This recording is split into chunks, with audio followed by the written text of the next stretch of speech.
Welcome back to Life is Strange 2. I'm still trying. Hey, look, guys! Did you know? Did you notice what was right there on the title screen?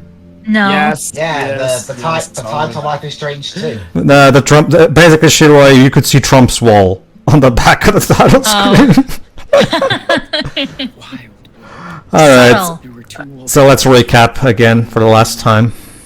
I'm still trying to come that wall. I'm still trying to come to terms with the fact that the entirety of episode 4 wasn't just a fever dream.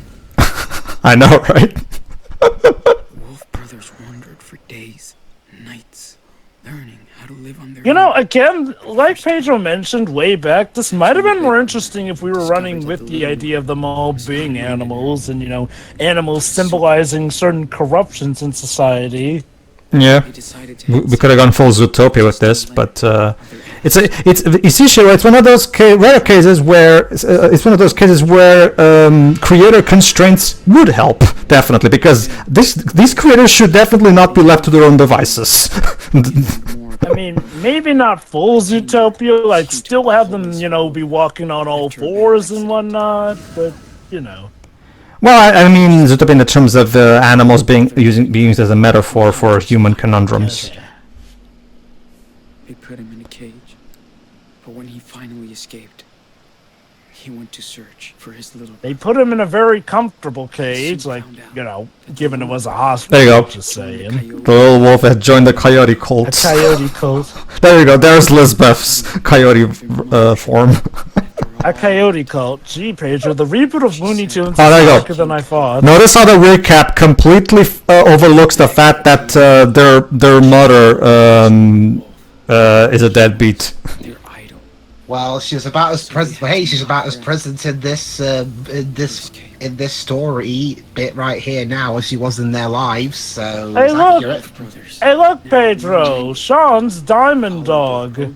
Also, Jover, about what you said earlier. Would you say better or worse than Lunatics Unleashed? You know, honestly, I don't hate Lunatics Unleashed like a lot of people do. I honestly think it had an interesting idea and concept to it. So yeah, worse than Lunatics Unleashed. You are not worth. You have Diamond Dog. Fuck off. Yeah, let's just start episode 5 proper then. And yet, for as much as we poked fun at it, episode 4 might have been the most fun we've had with this plot because it just feels like the writers So Arizona, Arizona, 7 weeks after the events at Haven Point. Oh, cool. I guess not a lot happened in 7 weeks. The last episode was just kind of silly compared to. Well, that's the thing, Shiroi. Even by this game standards. That's the thing, Shiroi. Now the game is going to pull the drag chute, and now it's going to go back to slice of lifey thing again. Like, honestly, that's the thing. The game would just be more fun, tolerable, enjoyable if they went over the top with everything. Like, if they made it clear that, yes, this is obviously just supposed to be a pastiche, and not something we're supposed to take seriously. But no, like, everything else reminds you that, yes, we are supposed to take this seriously. Which is flat out impossible to me. Oh, look, their hair's back to normal. Huh? Okay, so here's the thing. Daniel is, after this final time skip, a completely different character.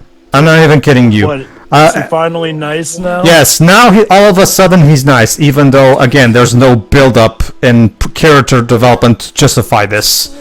Maybe we're supposed to believe that the brotherly love was there all along despite the difficulties they had. Also, why are they all alone out in the canyon? What happened to their mother? Oh, this. Basically, this is actually going to be explained. Basically, they decided to spend the night under the stars. It was something that their mother recommended because it's really, which to be fair is a thing people do. Yeah. So. Yeah. I would be afraid of rolling off the edge, though. There, like. Not to mention all the potential wildlife that can come out at night and kill you. What, the coyotes? Well, coyotes, snakes, scorpions, in some cases, violent Birds. spiders. Even so, to be fair, this is a thing people do. So. Yeah. Oh, right. You mean like the buzzards? Well, I think they only go after you if you're dead or dying. Yep. Or if you look like you're dead or dying. Indeed. Okay. Okay, so we're back together. Yeah, Hunky-dory. okay. I'm pretty confident this is the first time they've acted sweet with each other in the entire game. Okay, to be fair, we have had other glimpses of them acting sweet with each other, despite the trials and tribulations. That might be a bit. That being said, once again, we are robbed of potential character development by setting this 7 weeks after the events of Haven Point. Because we don't get to see how they reconciled after, everything. Like, at most we get Daniel saying, "Oh, I'm sorry for accidentally taking out your eye." And, Sean doesn't even really follow up on that much back at episode 4. And I guess now they're fine after 7 weeks. And this is the closest we'll get to seeing Big Boss do an impression of Sniper Wolf. So yeah, basically, Daniel's still having nightmares about what happened to Lisbeth, and he's afraid she's gonna go after him. But sorry, and I'm gonna pick. She's lucky. She's scared. Dude, I bet she's having nightmares about you. Honestly, shoot, give me more of Lisbeth. She is legit the most entertaining character in this game, and she's someone we're supposed to hate. Keep in mind also, she's one of the few characters who actually calls out our main characters for stupid crap. Well, She is no Jover, there is the term love to hate. good. Sure. True, yeah. It's just that I get the feeling the writers didn't intend for us to, care for her more than the actual main characters. But that just goes back to how half-baked our main cast is. I'm gonna say it, almost every side character is more interesting than Sean and Daniel in this game. Yeah. While I thought she was hilarious, it didn't mean I cared about her. She's a prick. Sure. Well, that's the thing. Yes, she is horrendous, and yet I still have more reason to care about her, if only because she brings entertainment to the plot. Sean and Daniel, it's just stuff is happening to them, but like with Beyond Two Souls, that's essentially it. Stuff is happening to them. Let me help feel you. bad. Let me help you. The problem is that yes, things are. It's kind of like Revenge of the Fallen. Things are happening, but they don't mean anything. Nothing's advanced. No characters are developed. It's just yes, things are happening technically, but nothing actually means anything. But okay. Now, okay, don't worry. Right now it's mostly just chit chat. So, okay. So now I can actually expand. But I think by this point it's a good enough time for me to expand upon the point that I brought up in the first part of this playthrough. The thing about Sean. I think at this point you guys seen enough of the character to understand what I mean. Sean is by far one of the most boring protagonists I've seen in a piece of media in recent years. Allow me to explain why. Like we've all been hinting throughout this entire game, he has no character. He is painfully bland and generic in every way you can possibly imagine a character to be.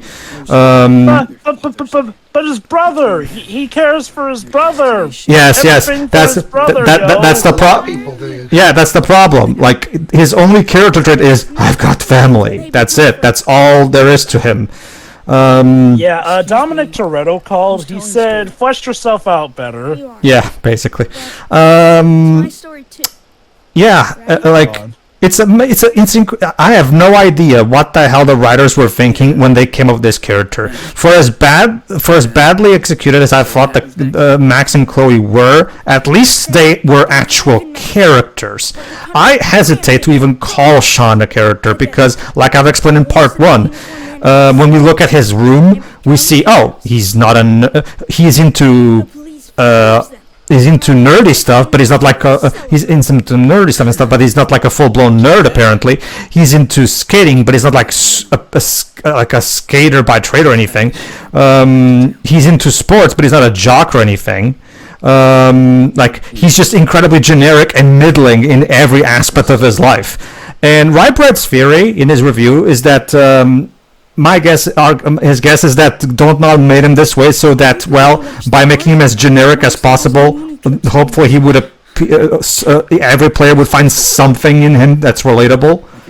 Which I can tell any writing teacher will tell you that that's incredibly misguided and a horrible mistake for a writer to make because. Go on. My God, Link even from the original era of Zelda, who was specifically made to be essentially a link between the player and the game's world, felt like he had more character behind him than Sean. Oh, that still applies to the Zelda games even to this day. I think that might be pushing it a bit, but yeah. My thing is again, like that is an incredibly stupid way of writing your protagonist. It's horribly misguided. What makes a character stand out is his passions, his or her passion. Sorry, and by giving Sean not really any, like for example, the collectible in this game is drawing. However, it's not like it's not like the game ever talks about him potentially making a career out of drawing or anything. So even that. It's not like with photographs. Remember, like the photographs were the collectible in the first game, and Max was constantly talking about how much she loves taking photographs, how she wants to become a photographer as a career. That was her primary passion. It was something identifiable to her. I think he did. Sean has nothing. Like I have no clue who this kid even is. What is what makes him tick exactly? Like I honestly have no clue. His brother, of course. In that regard, Pedro, maybe we could use the spaces in between chapters to build off on that. But no, we're constantly dicked and tugged around. And, honestly, I think it stands out the most here. If ever there were a time we should at least get some good scenes reflecting on what happened at Haven Point, it should have been right after that bit with Lizbeth. But nope, we cut to the montage, and then 7 weeks later, these two boys are just fine. Leave the scorpion alone, you dick. Sorry, don't do that. Don't do that. What's wrong? Stop messing with it, man. Yeah, you're right. Okay, go on. Yes, because you nurtured him well to not misuse his powers, he's more compliant, I'm guessing. I haven't actually play tested this enough because, to be honest, I don't care. Fair enough, but no, seriously, it frustrates me to no end that the game constantly cheats us out of potential moments of them reflecting on what happened in the previous episode by skipping ahead so long to the point where, look, now they're just fine again. Yeah, basically. It's one of those things, but it's not even just the fact that his writing is incredibly poor. Like, even the presentation of this character is questionable at best. First, let's talk about his voice acting. The voice acting in this game overall ranges, in my opinion, from okay to just unconvincing. And Sean's actor is definitely one of the most unconvincing ones to me, because every single time he talks, it sounds like he's about to burst into tears. I don't know what direction they gave the poor boy who performed this character, but a lot of times his line it sounds like he's literally about to start crying every time he speaks. Hey, Pedro, yes? who do you think's more prone to crying? Dawn in this game or Diana Ross in The Wiz? Not. I guess Sean. But see, it also has to do with the fact that, again, another problem with Sean's character writing-wise that I forgot to mention earlier is he never actually develops in the game throughout the game. He doesn't grow any more confident. He doesn't he doesn't toughen up. Nothing. Like he's literally the exact same character he was at the beginning of the game still. I mean, because of the lack of growth and the lack of personality, it's impossible to get invested in him. Also, wait, like a hippie, are they talking about their mom right now? They're basically right now in what is kind of a hippie commune, yes. However, this one is more chill compared to the other one we were. And well, that's why I asked. Were they talking about their mom when they say she's a hippie and she's weird? Yes. You know who I'd see having a trailer out here? They're living with their mom right now, basically. Oh, wow. They're actually staying with her. I mean, granted, maybe lack of options and whatnot, but hot damn, I'm amazed it hasn't been constantly strenuous given everything she kind of put them through. Yeah, that's the problem. Okay, I'm not saying Sean forgiving her is an impossible scenario necessarily. Oh no, you can have a character who does heinous acts but is forgiven, but you have to earn it. Yeah, and the fact really have to earn it. Yeah, the fact that they skipped 7 weeks doesn't help because whatever happened during those 7 weeks probably could have helped in trying to potentially get the audience to forgive Karen. There you go. Oh, Yeah. hope it's okay. For a second there, I thought that was going to go wrong and it would collapse that particular section of the canyon. It did seem like it was going that way. Yeah. But yeah, no, I mean, seriously, if you aren't going to develop the bonds between the brothers, show us what the heck went on between them and their mother to the point where they're now on amicable terms. Because, again, Sean pretty much laid it out what she put them through. That said, being the good mother she is A-okay with them going unsupervised up to the giant canyons. We already established she's an awful mother, but also I think it's I think Pedro mentioned it earlier, it's more like circumstantial than anything. Well, you'll be able to judge it in later, Shiroi, so you'll get to say your piece about it. What do you think? I've already said my piece about it. Let's see what you think. Life is Strange 2, Episode 5, Wolves. Get it? Wait. We're going. They found a new pack. No, they're going to join Wolverhampton Wanderers, Wolves, the football team. Let me guess. One of the possible endings is that they can actually choose to return and stay with their mother. No. Oh. Okay, Does the then. mother die or something? Well, remember, Jova, the police is still after them, so it's not like they can stay here forever. Go for it. Like you mentioned, like, well, there are some endings that end with them Puerto Lobos, others that don't, apparently. Mm-hmm. So this is their mom's trailer. Went to yeah, okay. Thanks, Sean. Some pancakes left in the kitchen. Back soon. Okay. Mom will be back soon, guys. Anyway, yeah.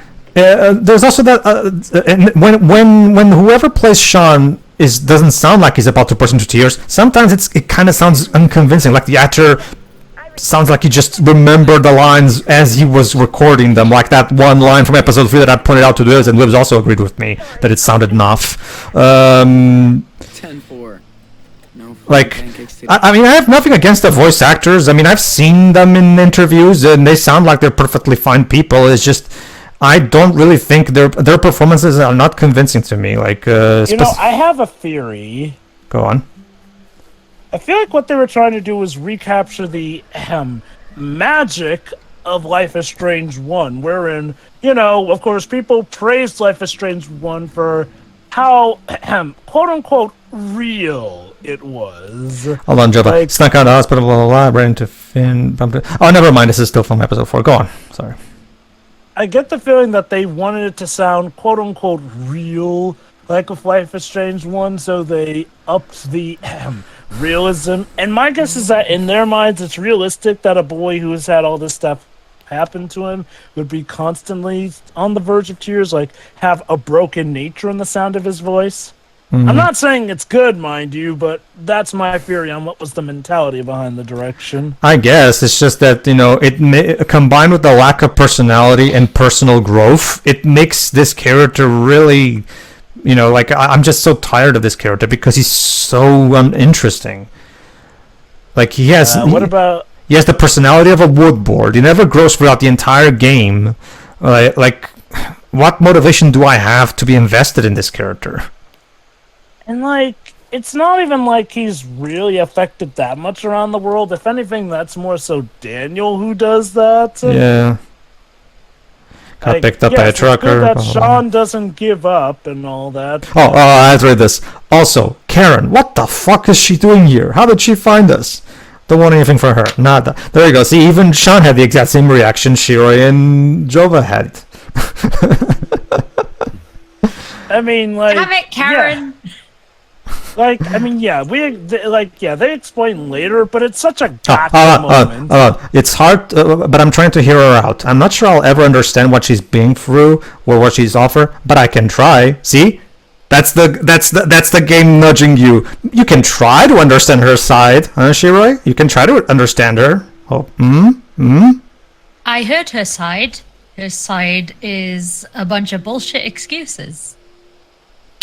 But Shiroi, There you go, don't then. understand, according to the game. How does the game know what I understand and don't? We got Daniel finally. The freak guru can go to hell now.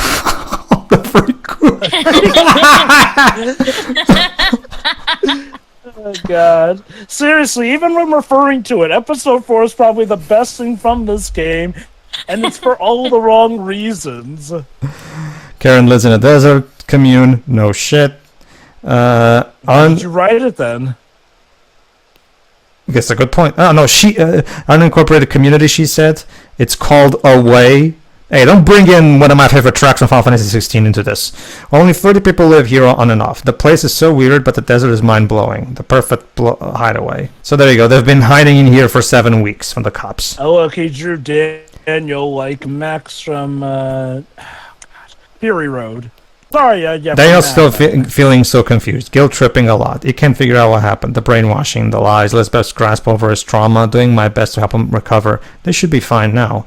Karen is a big help too. She's good with words. The letter from... See? She's good with words, Shiroi. That letter from Jacob and Sarah made him happy. Daniel needs more fun. You see what I mean? The game is clearly not trying to nudge you. See? She's not that bad. She's not that bad. You know? Like, She literally, like, straight up admitted, oh, I just didn't want to be a mother anymore because it was too much for me, and I was like, see ya, and I care about you, but I'm also not going to contact you either. Woo. It's this thing where the game... it's like I said, maybe, like Jova said, maybe if we saw what happened in between these 7 weeks, maybe this could... I mean, I'm not saying Karen's redemption is an impossible scenario, but like Jova said, the game would have to pull off some amazing writing to get to make that happen. and the execution just is not there. And the thing is, they could do this, but they legit choose to skip over these large bouts of time. And I get it, they want to get to certain bouts, but honestly, assuming that this is the last chapter and they're getting close to their goal, what was the point of skipping 7 weeks? Why not open up with them actually coming to the commune and then seeing how a relationship with their mother develops until they have to move on? 2 reasons, Jova. One, this is the final episode, meaning we have to wrap things up, so we can't waste too much time. There's only so much budget Square Enix will give us. Second, because, Jova, we still have to topple down Trump's wall and defeat the evil rednecks guarding said wall.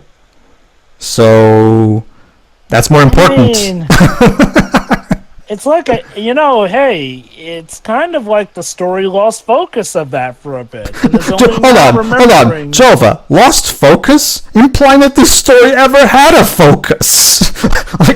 Well, they sure pretended like they did at some point. The story has a focus? That's news to me. Oh wait, don't you see it has a focus because a foul C wrote it. God damn it. Anyway, I mean, yes, Tips. 30 was in the rearview mirror by this point. So what would be another more appropriate and time-appropriate Final Fantasy meme at this point? The most recent Final Fantasy at this point was 15. 2019.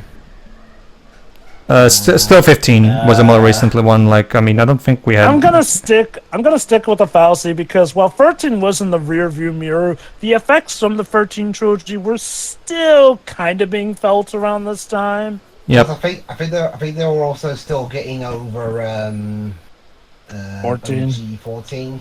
Mm-hmm. Man, seriously, one of these days I gotta see the full story on how 14 originally was and the arduous climb to make it, not the bane of every Final Fantasy player's existence. Oh, and here it is, Chris. We actually got a letter from Chris, but don't worry, we're gonna read it later. Don't worry. You know where we were. Shut up! Don't think about it. And if he knows where we are, shouldn't the police probably know? Assuming that the address. Don't think about it. Don't think about it. Yeah, they must. They're still tracking them. We know this. Allow me. You see, there's a reason people make that joke that me and Dibs would just. In the meantime, Shiroi, guess what?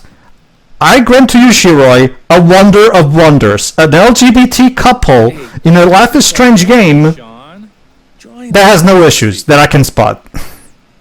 Wait, you mean actually well-written characters? I mean, as far as well written as two characters who you have only one conversation with can be, I guess. So, not over-the-top caricatures, got it. There's just a couple who happen to be. They're just a couple of seniors who just sit here and chill. Amazing. And they won't be here long, will they? Nope, of course they Daniel won't. loved it Ah, too. we- Admittedly, though, that is how you should handle an LGBT couple. Just have them be a couple who just happen to be, the variations of that. Yeah, that's what they do with Dion in Final Fantasy 16. He's a badass warrior who leads an entire army, but that also happens to be gay. Where was this writing throughout the entirety of this bullcrap? Becky is the real astronomer in the family. I mean, and again, it's gonna be incredibly quick, but still. Hope you guys get to meet Well, okay. Becky. To be fair, as we have designated, every now and then the game does throw us a bone and we actually get decent Sounds characters. cool, but we gotta be leaving soon. We still have a ways. It's one of those things where even when this game is doing something that's decent, like it's just too few things, too far in between. They're basically brushed over and immediately forgotten about it, so they don't really matter in the grand scheme of things. And the baffling thing is, we know that these writers can do better. I still don't think it's a good game, but Life is Strange 1 absolutely craps over this story with more memorable characters, more interesting for the sake of comparison plot lines. Life is Strange 1 is crap, but it was at the very least more memorable. And for as badly written as they were, the characters had personalities. They were memorable, a lot of the times for the wrong reasons, but it's one of those things where it really is one of those things where you have to pick your poison. Would you rather have a character that pisses you the fuck off like Chloe, or a character like Sean that bores you out of your freaking skull? Like, Okay, I would take Sean over Chloe, but like I said, all the problems collectively in Life is Strange 2 make it a far worse experience than Life is Strange 1. let me put it this way: at least Chloe gave me something to bitch about. I aside from explaining his blandness, I have nothing to say about Sean. Ironically, I feel like it's a bit of an inverse issue. Life is Strange 1 centered around, let's be honest, a pretty terrible character that they expected you to like.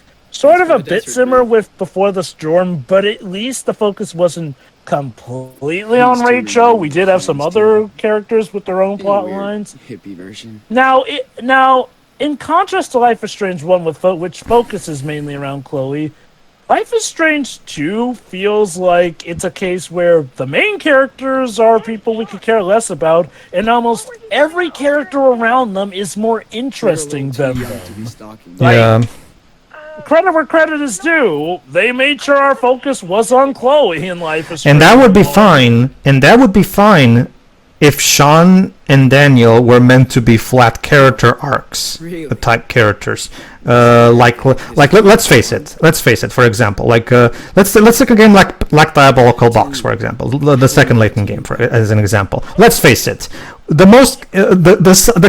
Characters like Anton and Sophia, they're more interesting than Layton is in that game, and that's because, well, that's the point. Layton, as the flat character arc, mean he's there to help us find out this world and see these characters develop. Much like a character like Goku is also technically less interesting than Vegeta, or any of the other, or Ten Shin Han. All the other characters that he has helped redeem throughout the entirety of the manga. Right? And to give the likes of Layton and Goku credit, even though they're normally flat character arcs, even they have gotten their rare bouts where they get to have character development. Yeah. Goku during the Cell Saga and Layton during Lost Future, as well as also Miracle Mask. Exactly. Prequel or whatnot. It's usually a flat character arc is described by a character who already knows the truth, because basically the most common type of character arc is the positive character arc, where a character has a positive change, hence the name. In writing terms, it's described as the lie that the character believes in. Like, say, for example, in Onward. The lie that Ian believes in is the lie that he's never had a father figure in his life, which anyone who saw that movie knows it's bullshit, right? Same thing, whereas a character who has the flat character arc is a character who already has a grasp of the truth, and his role in the story is to help other people come, understand the truth, And So in that case, though, look at Phoenix. Phoenix what Wright. exactly is the character? Phoenix Wright is also kind of like that, because I remember even Shu Takumi himself said that he wanted the audience to project themselves into Phoenix, especially in the first game, right? That's why one of the big reasons he did that is because he wanted Phoenix to be the flat character arc, meaning. Yes, he's literally going to get development in the other games, but when we took a look at the first game, Phoenix is clearly meant to be the flat character arc, meaning, yes, he himself is not getting super amounts of development or anything. He gets development with his backstory later on with the trauma and shit, but clearly his main role in that game is helping the characters around him, like Larry Butts, like Edgeworth. Honestly, people have made arguments that Edgeworth is the stealth protagonist of the first Oh, game. It is his story, basically. No, that's because, Shiroi, Edgeworth is the Vegeta to Phoenix's Goku. Like, Totally Not Mark, who's a guy who makes awesome Dragon Ball videos, I recommend watching, he made a poll asking, who's your favorite of these two Dragon Ball characters, Goku or Vegeta? And most people answered Vegeta. And when they answered why, they said, because he's the one who gets most development. Why? Because he has a positive character arc, the arc where he starts off as a villain, but gradually becomes a good person. To bring this back to Life is Strange 2, sorry. Let me just ask this. What development are we supposed to have garnered with these two brothers? Supposedly it's supposed to be something like Onward, where it's about their brotherly bond growing, supposedly, right? But I haven't seen anything in this game that even remotely works on that level. The best thing I could say is that it's a challenging of their brotherhood and shows how well their brotherhood stays maintained despite everything that happens. But like I said, the big problem is if there is character development, it's likely hidden within the scenes that we are not seeing. Yeah, basically. Alright, everybody, in the next part, we'll find ourselves a Life is Strange 1 cameo. So tune in for that. Alright.